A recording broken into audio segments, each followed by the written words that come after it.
Welcome to Beyond Marketing, the podcast. I'm Maira Genovese. I'm the founder and CEO of Empower, a global integrated market agency. Today's guest, the true force, redefine what it means to rise in this industry on your own terms. From growing up outside privilege to becoming a leading voice in talent and culture, her journey is one of grit, resilience, and bold storytelling. She's not only been named one of Ad 8's emergent voice for Cannes Lions, but also she made into Forbes Europe's 30 under 30 list for media and marketing. So welcome to Beyond Marketing, the podcast, my lovely Bita. Thanks for having me. It's my first ever podcast. And I'm so excited. Very excited. I didn't know it was your first podcast, and then I'm even more excited of having you here. They are debuting on our podcast. Thank you for having me. Yes. Bita, we know each other for a few years, but we never met in person. I know, How crazy is that? I know. You're more stunning in person. Oh, thank you so much. And I love your story, as we were talking earlier. So Beyond Marketing podcast is Beyond Marketing because I love people's stories. And then this is where, I get inspired by people's stories, because I believe that every success we achieve in life is based on our past stories and how we build our story to get to where we are. And you have one of the most, incredible, inspiring story of growing up. And I would love you first to introduce yourself, and then we can start talking about your story and then where you are and how have you been achieving so many awards and, very inspirational. So welcome. Thank you. Well, I'm Bita, and I have worked in talent and PR for many years. I started my career in marketing agencies and then moved on to tech. So I worked at TikTok for a few years and then worked at Bumble for a few years. So still tech, but more on the consumer side. And I also love a side quest. So I am part of advisory boards and committees, and I also make content. And I just love being very connected in this industry. I think this industry is very focused on relationship building, which is something that I love. So And can I ask you a question? How old are you?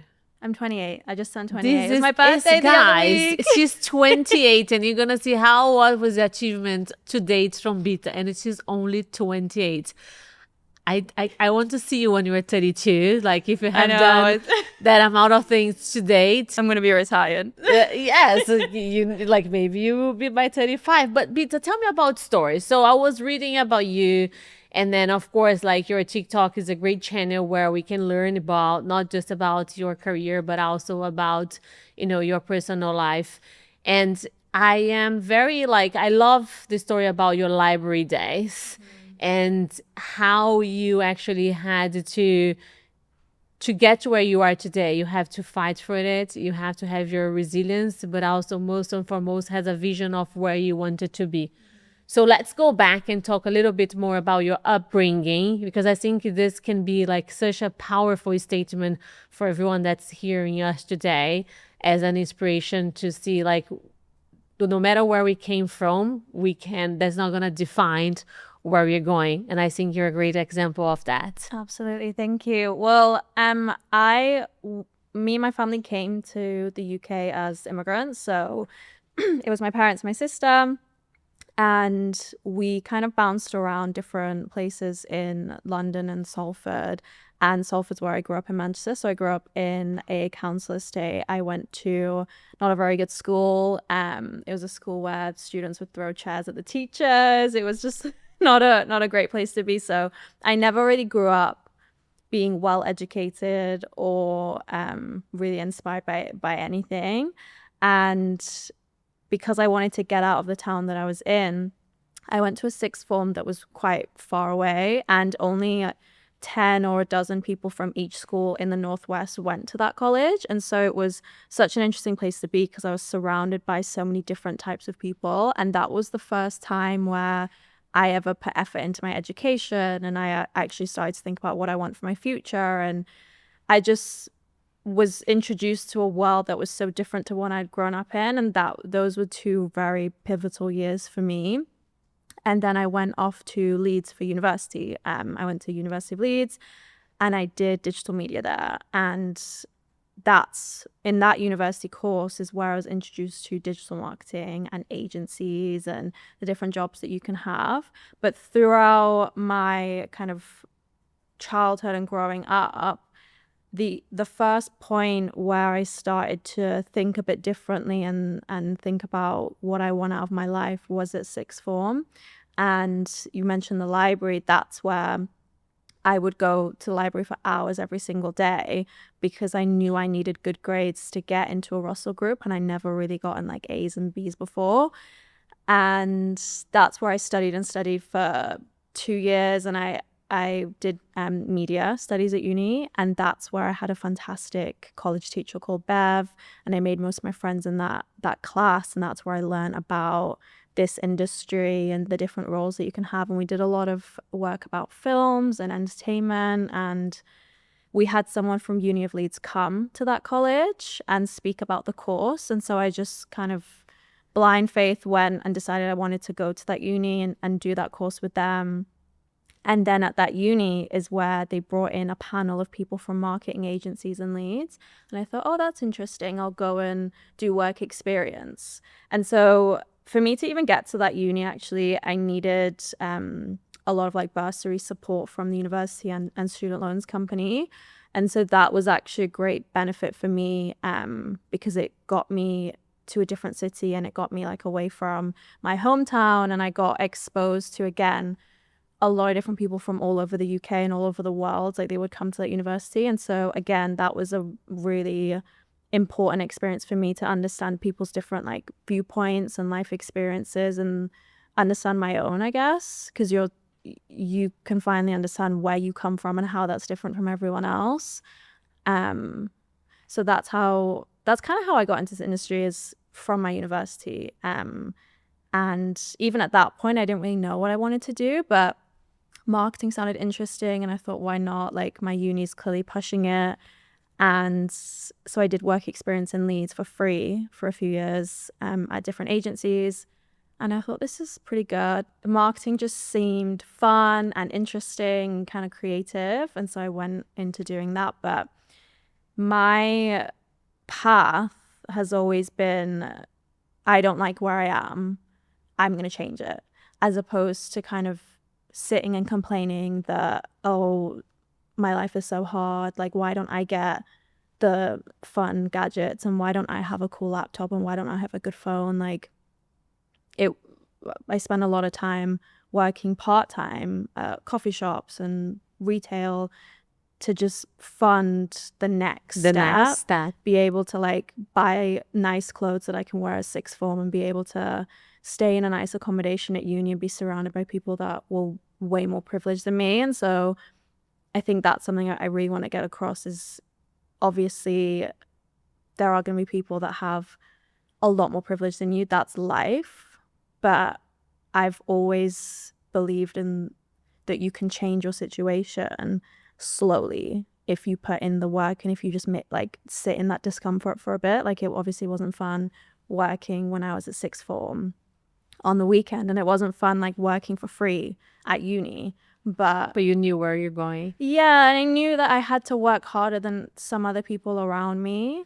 And I knew that I was already lucky in the sense that I got a lot of money from student loans, and I got a lot of money from my university because I was so poor. And so I actually had more money than a lot of people around me because I was that poor. So I used a lot of that to fund, as you said, your next step. So you never let your background dictated where you're going. So you never, as you said, you never sat down and say, oh my God, I don't have this, I don't have that, so that means I'm not gonna be able to get there. So that's never your background, where you came from was not, you never ever let that come in your way of the vision of the future that you wanted to have in your life. No, I did it when I was a child, like when I was in high school and everything. Like, I definitely did back then, but I didn't know any better. Like, I wasn't surrounded by anyone that was that different to me. Like, we all kind of came from the same area. And so I just was being a kid and not really putting any effort in, and I just didn't have a very good time, to be honest. And then when I decided I wanted to get away from my town and go to a different college or sixth form, that's when I realized, oh, people want to be this when they're older, and people are trying to go to this university to study this. And I it was just so, it was actually kind of mind-blowing, but it was also really inspiring. And I really had the best 2 years ever, because I made all these friends that all had different life experiences and all came from different backgrounds, and I used that to just kind of give me the fuel I needed to go to a good university and get a good job. And you never let like you're saying, like you're working in pubs, and then you have to work to to make the living when you're at uni.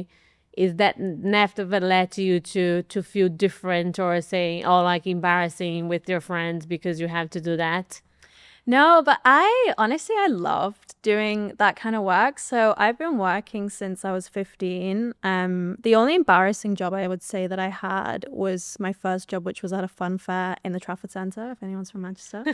And that was horrible. But that one was just like, you needed something on your CV. It's cash in hand, it's whatever. And then I worked at a coffee shop, I worked at Costa in the Trafford Centre again for 2 years, the whole way through sixth form.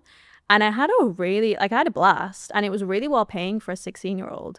So I was learning, I can still know how to make latte art. Like I'm very good like on a coffee machine.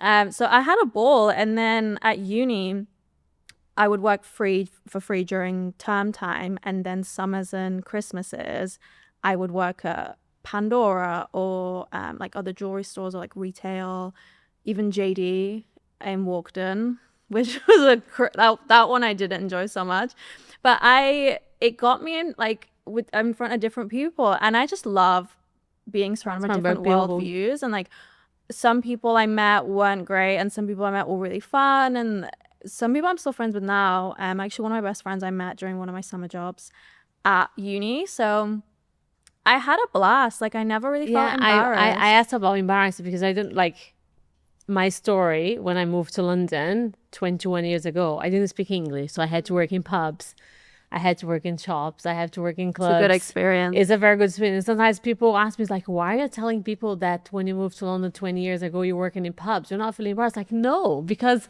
I had a blast. Like, it's the same. Working in hospitality, it's just like, I know so how to serve fun. pints, I know how to do coffee, I know how to serve a pint, I know how to do drinks. And to be honest, when I look back at the time, I feel grateful, because I've met wonderful people that helped me to navigate so many challenges of being an immigrant and moving from Brazil to UK. So it is lovely to hear that you had that experience, and never let that experience to make you feel below or undervalued, because I had kind of like the same. And I just like, guys, this is like, for our story, if I wouldn't be here if it was not for the work in pub or in the clubs and etc. So I think that is the beauty of life, of not being not embarrassing, maybe is not the word, but not be ashamed of where you come from. And I think you're a great testimony of like, the background doesn't matter. Yeah. Don't you think as well that those jobs make you better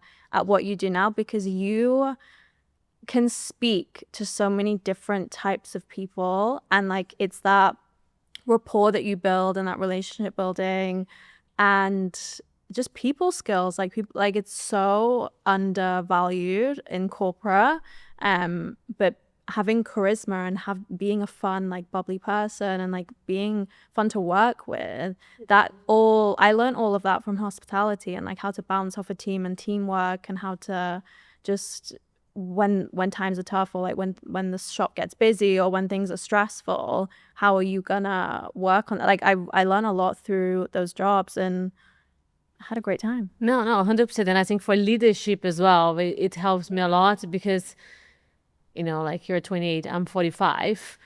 When I was 25, 24 back in Brazil, the ways of working was very different. In order for you to to get a promotion or to get a pay rise, or to actually, you have to work relentlessly hours, and then you're gonna have to wait 2 or 3 years in order to get a pay rise or a promotion, or it was different times, my generation of 20s, and this new generation is very different. So they want everything really quickly, and after 6 months and not saying that is not deserved, but for leadership, sometimes when you go through a small little challenge in a corporation and a business, that small challenge, it's a big challenge for them. And because I've been through so much, I can use that as a leadership skill to say, this is not a big problem. This is something that is easy fixable, because we've been through so much. We have to learn how to survive in so many different situations, that I feel like those experiences help me a lot for leadership too. Absolutely. And actually, when you were talking just then, it reminded me of, because we were saying how great working in hospitality and everything is. I continued to do that until a couple years ago. So I was doing it whilst I was working at Dentsu and other agencies, and even TikTok. I was working at Sexy Fish, the restaurant. Yes. And I remember every single one of those jobs, they hated that I worked part-time as well. And they were like, why are you doing this? I'm like, well, first, you don't pay me enough. And also it's fun. Like, it's so nice to get away from this like office, fairly bland like environment, to then go to something fun and like enjoy being around people. And they could never understand. And I didn't like those kinds of leaders, because they always thought in a box, and they didn't think about the different life experiences that you can get and how it helps with like tackling challenges and like tackling difficult 100%. people. And so I kept doing that for a really long time. But that's a really good point that you made. And then when we go, like, as you said, like marketing for you was like something that's, oh, this is fun, this is creative.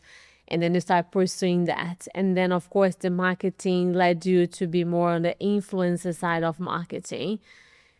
So your first job was at Dentsu, yeah. which was related to influencer. No, it was PR only. It was PR only, okay. So that was my first grad job, and I did that for a year and a half.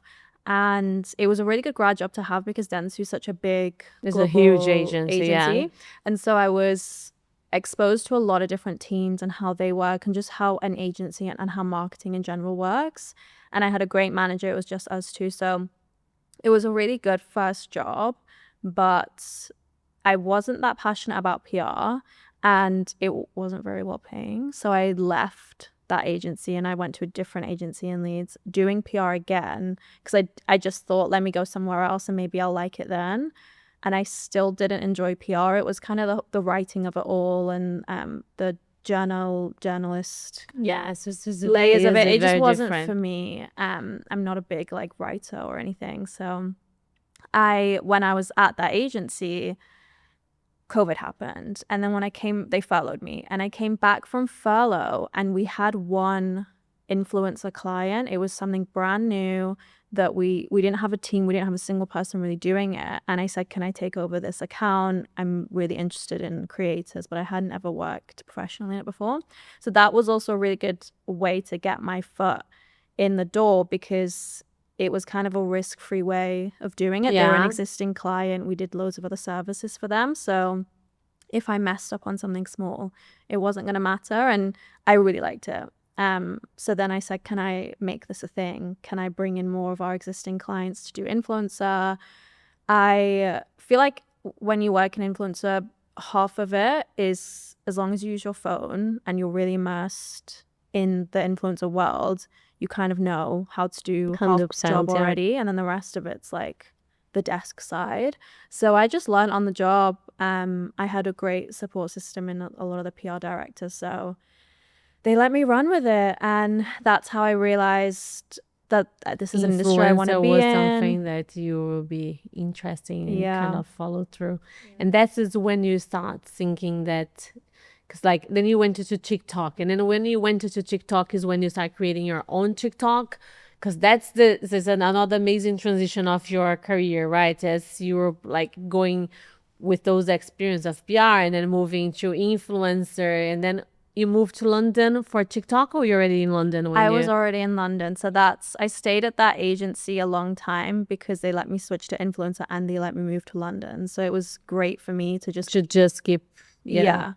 But for me, I was applying to work at TikTok back when I lived in Leeds. Like I applied so many times for so many different And why? jobs because I was obsessed with the app. Like to this day, it's my favorite app. I don't think any other app that gets invented in the history of my lifetime will ever be beaten by TikTok. I think it's so incredible.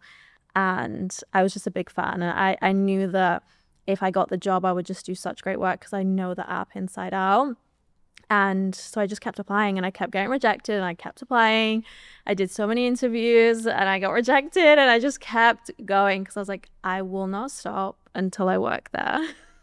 Bita, I'm loving it because I can see that you're very driven and determined, right? So when you wanted something, you just go for it. No one stops you. Yeah. And then even like you're saying, like you applied many times and you were reapplying. How many times you applied that you got rejected until you get It was job? years of applying. It was my journey with TikTok creations kind of linked to that because I started making videos actually the day of the pandemic. It wasn't when I started TikTok.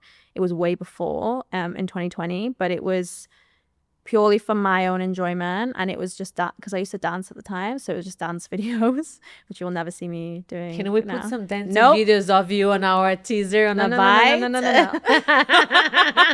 It's not professional. It's okay, but we need to show the early beginnings, guys. Make sure we find a video from Bita dancing, please. Okay. But yeah, I was just doing that because I was obsessed with the dances and that's what was so big on TikTok at the time.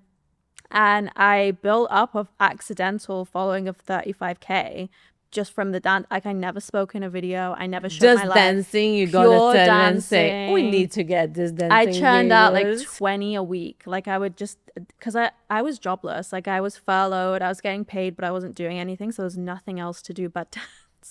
I'm dying so to I see did your that video for so long. dancing. But then when they brought me back after furlough, I stopped because I just didn't have time. And I left the account like that for a couple of years. And then when I moved to TikTok and I started working there, I worked a lot with creators and I had access to the back end. And I'm like, these kids are making so much money. Like I've left so much money on the table with my account. And it was just like a really stupid thing for me to do. So I started back up again. I deleted most of my dance videos and I was like, okay, I need to be professional. And I'll start showing my life as a young working woman in tech. So that was my whole thing. I was like the tech girly and I just showed my day-to-day life. I go workout classes and in the office and that's how I built that. And that's when I started monetizing the account and started opening up a bit more. But I already had so many years experience being a creator way back when I was just having fun with it. Fun dancing. Yes. I'm gonna regret talking about the dancing. So we're gonna find a video of that. But then like how do you like then it's like because it's incredible because then as you're building your account on TikTok as a creator, you're actually, growing within your career path in big corporations. So how do you manage to do, because we work together and you are exceptional, like you're outstanding. You. Like it's just like, yeah. So there's a lot of compliment to give to you on the, on the work side, but also you're an amazing on creating content on TikTok as well. And we can see it's something that you do it very naturally. So how do you manage to do both?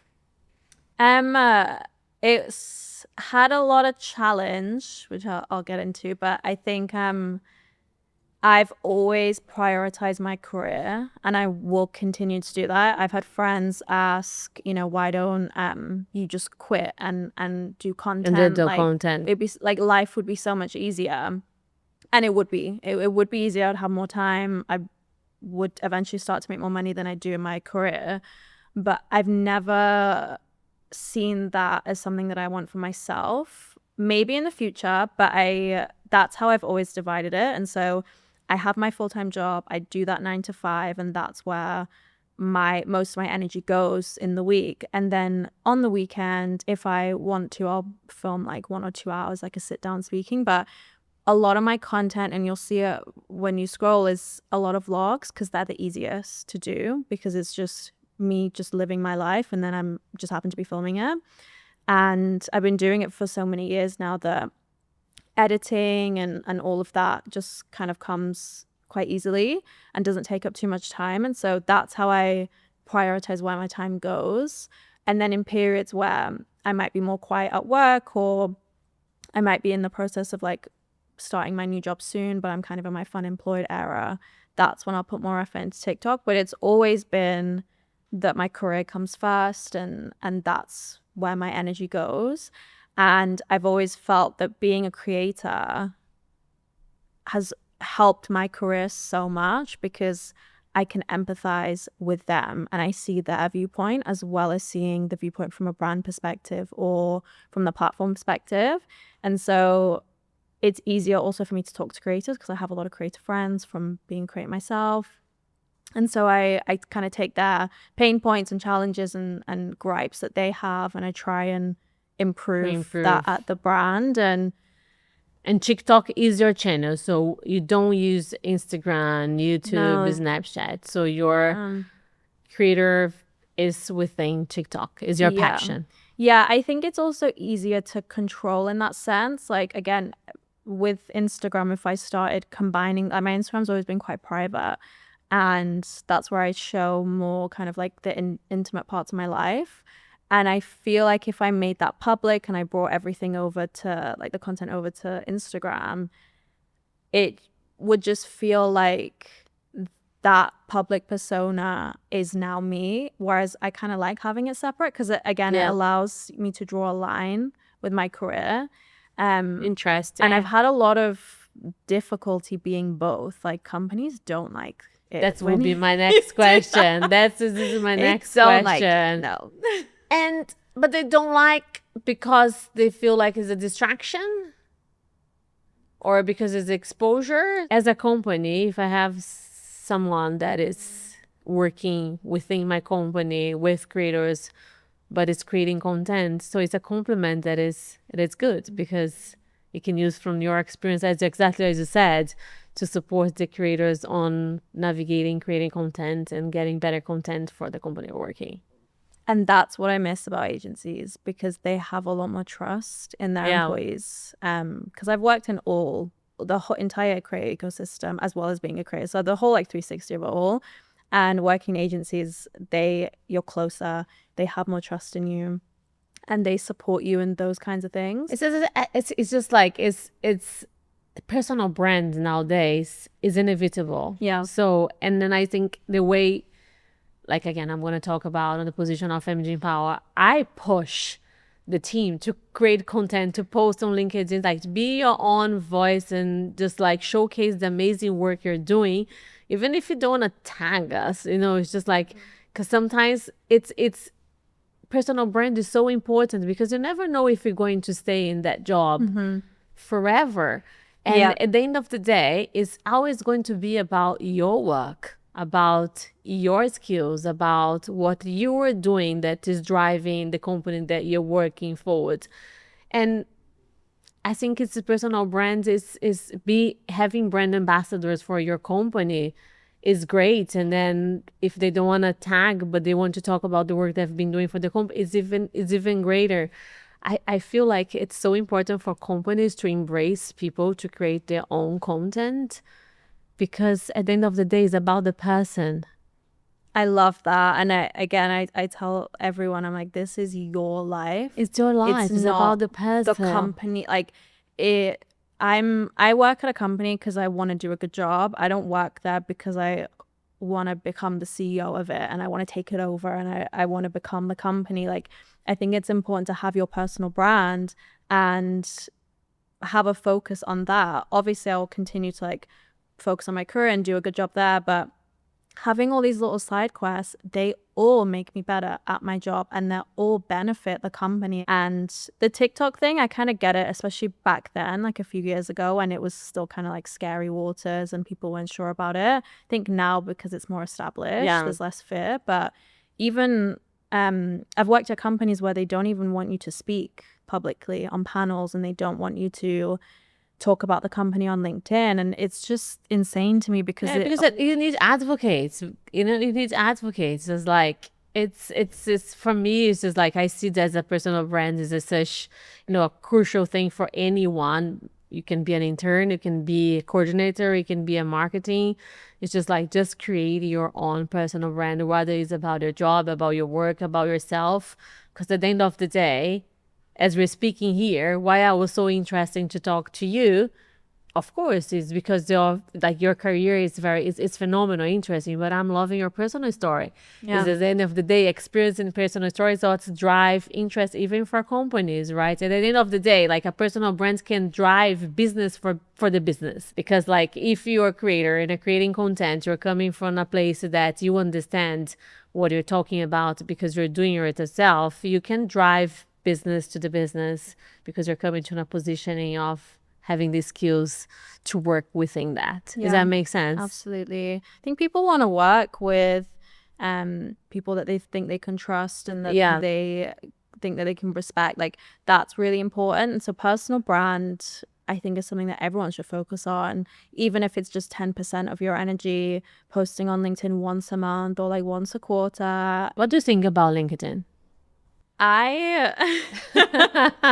Be honest. I love it for like the profile and the, you know, like really making that your homepage, because like I don't have a website, I don't have a portfolio online, I just don't think it's worth it for me. But I love having that space where I can put everything that I've done and every little like side quest I do and just like really make that and like update that. But it's the posting of the content, like posting on the post, that really I struggle with, because I don't like speaking corporate. When we've done something cool that's like really worth it, I'll post, but I don't post about everything because I just think, does anyone care? Like, I think in the moments where it's like those big campaigns and it's like months of work, then that's fun. But even then, I kind of post it and then close the app because I just don't want to deal with it for another few hours. It's just not I don't. It's not something that you time. dedicated into that channel. No, it's very purely professional.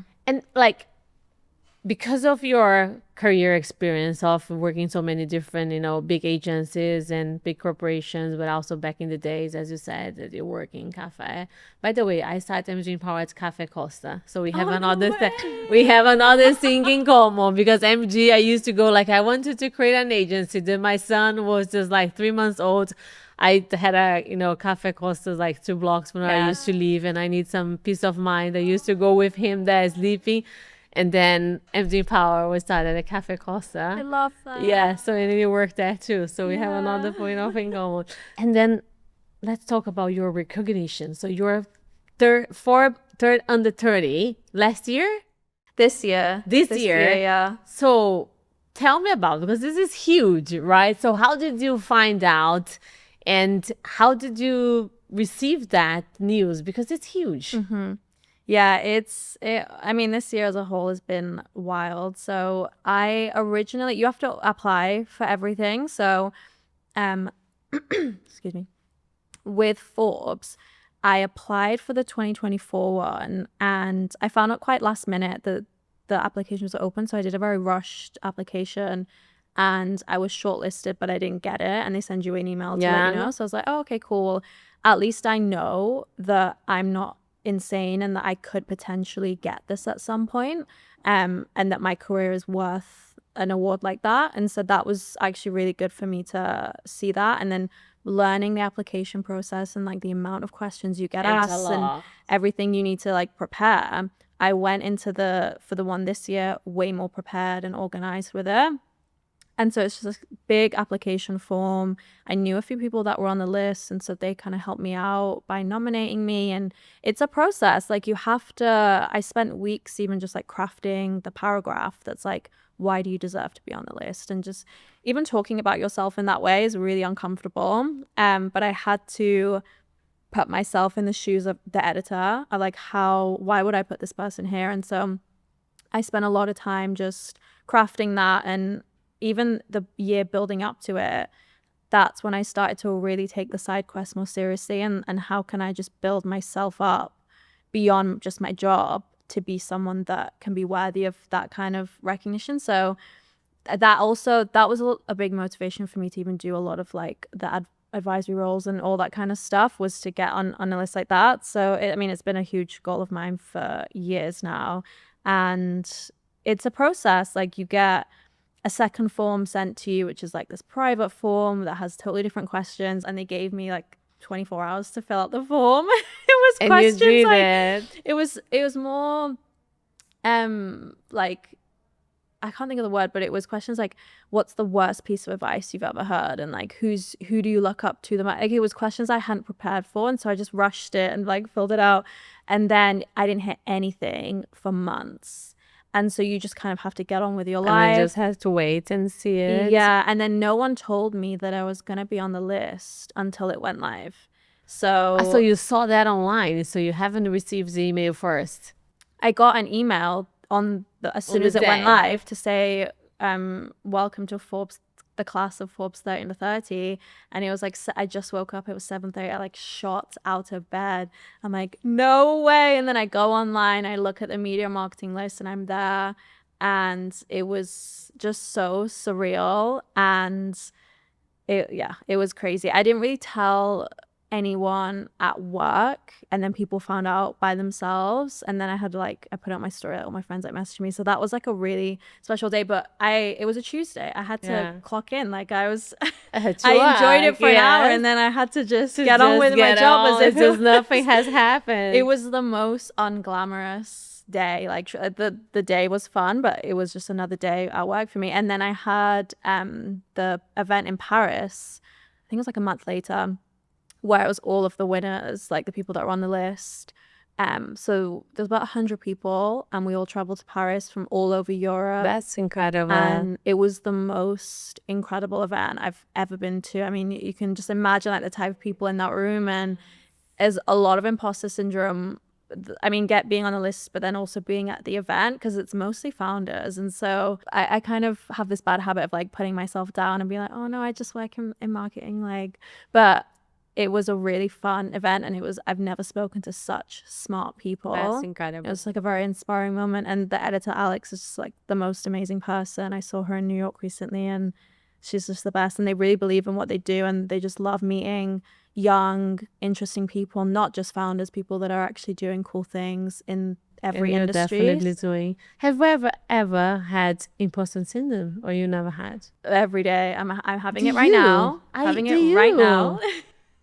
Because it doesn't look like. No, I have imposter syndrome all the time, because even in the situation, I'm like, why does Maira want to talk to me? Like, why am I here? Really, like, what have I done? And for the Forbes list, it's just like, why?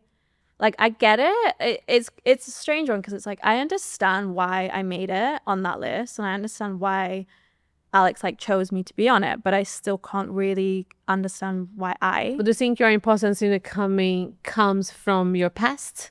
Probably. Yeah. I think it's a healthy, normal thing to have, because it means that you're like, everything that I get, like every cool room that I get to walk into, and every award or whatever, I am so grateful, and so it's never lost on me. And I think that imposter syndrome helps in that way. Like, I don't feel it and get mad that I'm feeling imposter syndrome. Like, it's, as long as I'm projecting that I'm confident, and that as long as I'm being a fun person to be around, and that people like being in that room with me, and that people can relate to me. And I think it's just about being a fun, good person. And do you overcome your imposter syndrome just by doing it?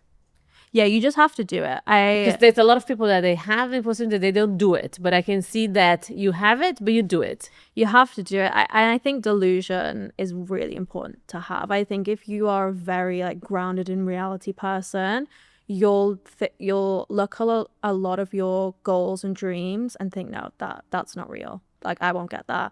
And I think having a level of delusion, having a level of anxiety as well, like having a little bit, just helps you be very prepared and organized, and like planning a few steps ahead. And you want to kind of look at your life and the immediate future kind of like a chessboard, and like, okay, I want to do this because I want to do that, and then I want to do that because I want to eventually get recognized for that. Or like, I don't know, like if people want to move to America, like I need to get X amount of press articles so that I can get this green card for that. Like, I think you have to look forward a few steps.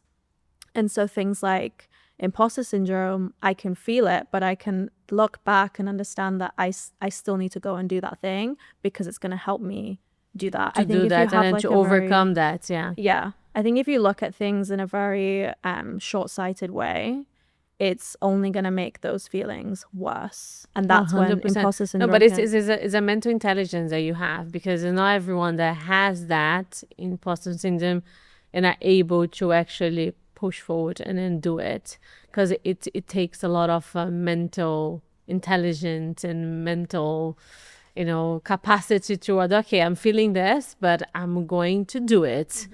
And even if I do it, and if it's not going to be as perfect as I would like, at least I will have tried, and I'm going to learn, so next time I will be more prepared. And it feels like you're the kind of person, which is amazing. Yeah, because no one knows what they're doing. No one knows. You have just to do it. The more senior that I got, like, I think when I was younger, I never had this mindset. And then I started to be in rooms with ELT and met other CEOs of companies, and like even now, like I'm part of all these things that I'm meeting very like accomplished people. No one knows what they're doing. No one has it figured out. And if it fails, like, actually, who cares? Who cares? And then you can just like, I think like the failing is the most important thing to happen in your life, in your career, because it's by failing that you learn, and then next time you do better. So I think people tend to think that failures are not a good thing, but actually, from my experience, every time there was a failure or there was a mistake, it's what helped me to be where I am today. Without that, I would probably won't be here talking to you right now. There's this quote that I love, and it is, "Don't call me lucky. I've failed more times than you've tried." This is the 100%. And that's where you learn everything. It's like, you have to. I've gotten so many no's. I've gotten so many rejections. I've been ignored so many times for so many different things. And you just can't let that be the reason that you just give up on everything you want. No, rejection is another thing. This is so important to be rejected, because like rejection for me, it's not an answer of if I'm going to be able to do or not. Rejection actually keep me moving. I love no's, because I don't accept no's. So that's to say, no, okay, we'll do again, and then go and go and go. So no for me is never like a final answer. Absolutely. Yeah. Future of creators, where do you see it?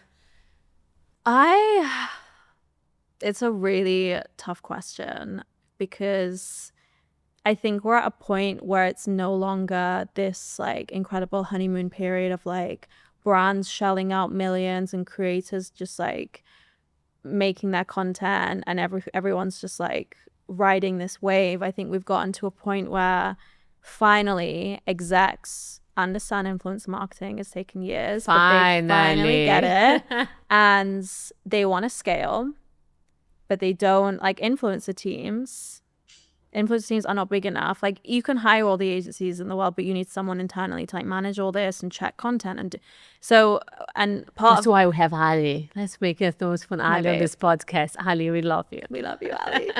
And I'm actually part of a global influencer council where we just had this discussion, and it's a bunch of brand marketers that work in influencer, and we're all talking about our challenges, because the industry as a whole like is a lot more established. We have all these creators and all these different niches, and more creators like making counts every day, and more brands investing, and this is all great, but it's building up to a point where where are we going to go with this? And so like I think there's a few things that need to be solved before we can start thinking about these like bright new ideas. Firstly is scale, because you want to invest X amount more, which is fantastic, but you have to have the team, and you have to have the skills, and it's just a lot of elements that needs to be taken in consideration. And you need more, like not everything can be checked through rounds of edits, and that's another sticking point, because you can have 200 influencers, great, but are we really going to check every single piece of content? Can we get to a point where we can, like with AI, is there a solution there? So I think with the future of creators, I focus more on the creators as opposed to the brand marketer challenge. And so I speak to a lot of creators, and a lot of panels I do are for creators. That's like where my passion is. And so when I'm thinking about the future of creators, I'm telling them to explore as many platforms as possible to see what's a good fit for them. Obviously, everyone's on Substack now, and just looking into how they can create that content that speaks to them more. And something that I did at a company I worked for was we were looking more at creators, not necessarily based on size, or we didn't want the biggest names because we have a separate like pot and objectives for that, but we were looking at creators that are actual people of influence, not necessarily just this is the number. And so they could have 5K followers, but they're people that are editors or people that work in fashion or people that work in music that actually have an influence over that community. And those people don't necessarily post that regularly. They don't have the biggest followings. They might not be the traditional influencer, but they're who we were focused on. And so like, again, you can't fix that with scale because there's only so many of them. And so I think that's really important, is like I'm telling creators to just lean into their like what makes them unique, because that's actually what a lot of brands are starting to look for now. And I think that's really important, to like be different and to be weird, and it's not about just churning out and like pumping out all this content and just like focus on views. Like focus on yourself and what do you want for yourself, and then how's that's going to translate into views content. And the things will get People that. will find you. Like you just have to be yourself. And I think it's like the creative economy not going anywhere. I think it's just it is going to it's like it's predicted to be a 253 billion. It's just like it's a huge number. 54 billion market in the few months. A lot of money, basically. Yes, a lot of billions.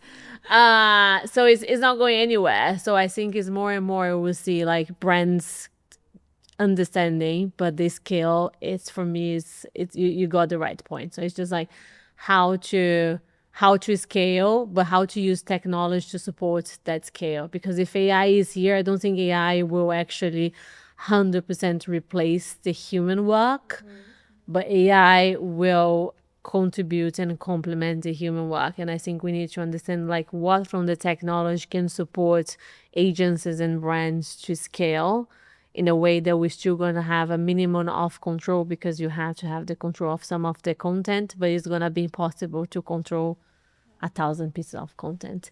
Bita, I can stay here longer because I've been loving chatting with you. So thank you so much for the time, for being here. Thank you for having me. It's what a pleasure to finally meet you in person after working so many years together. And hope everyone enjoyed this conversation with this amazing, Bita inspiring story.